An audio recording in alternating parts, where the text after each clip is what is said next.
ભરૂચના સેંગપુરમાં ભૂલકાઓ નવી આંગણવાડીની રાહે, શિક્ષિકા પોતાના ઘરે આપી રહી છે શિક્ષણ. ભરૂચના સિંગપુરમાં આંગણવાડી કેન્દ્રને લઈને બાળકોને હાલાકી વેઠવાનો વારો આવ્યો છે. છેલ્લા 3 વર્ષથી બાળકોને કાયમી આંગણવાડી ન મળતા બાળકો શિક્ષણ માટે આમથી તેમ ભટકી રહ્યા છે.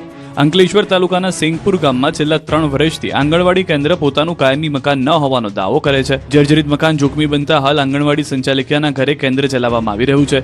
અગાઉ આંગણવાડી મંદિર પરિસરમાં ચાલતી હતી, પરંતુ વરસાદી વાતાવરણને કારણે હાલમાં સંચાલિકાના ઘરે બાળકોને શિક્ષણ અને પોષણની સેવાઓ આપવામાં આવી રહી છે. આમ કાયમી મકાનના અભાવે બાળકોને શિક્ષણ અને પોષણ પર પણ અસર પડી રહી હોવાનો સ્થાનિકોનો દાવો છે.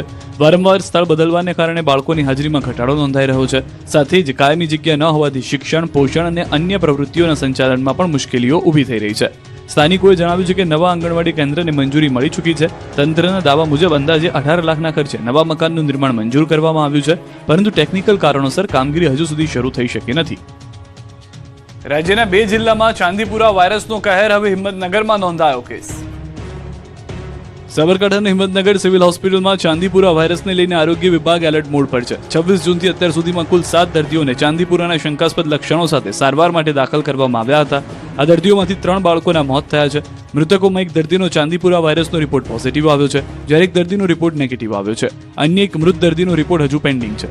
હાલ હોસ્પિટલમાં 2 દર્દીઓ સારવાર હેઠળ છે. તેમના સેમ્પલ તપાસ માટે મોકલવામાં આવ્યા છે અને રિપોર્ટની રાહ જોવાઈ રહી છે. બીજી તરફ એક દર્દી સંપૂર્ણ સ્વસ્થ થતા હોસ્પિટલમાંથી ડિસ્ચાર્જ કરવામાં આવ્યો છે. તાજેતરમાં રાજસ્થાનથી સારવાર માટે લાવવામાં આવેલા 6 વર્ષના બાળકનું પણ સારવાર દરમિયાન મોત થયું છે. આ ઘટનાને પગલે આરોગ્ય વિભાગ વધુ સતર્ક બન્યો છે અને હોસ્પિટલમાં વિશેષ દેખરેખ રાખવામાં આવી રહી છે. ચાંદીપુરા વાયરસના સંભવિત કેસોને ધ્યાનમાં રાખીને તબીબોની ટીમ સતત દર્દીઓની સારવાર કરી રહી છે, જ્યારે આરોગ્ય વિભાગ દ્વારા સેમ્પલ ટેસ્ટિંગ, સર્વેલન્સ અને જરૂરી તકેદારીની કામગીરી પણ તેજ કરવામાં આવી છે. આરોગ્ય વિભાગે લોકોને ગભરાવાની જરૂર નથી, પરંતુ બાળકોમાં તાવ, બેભાન થવું કે અન્ય ગંભીર લક્ષણો દેખાય તો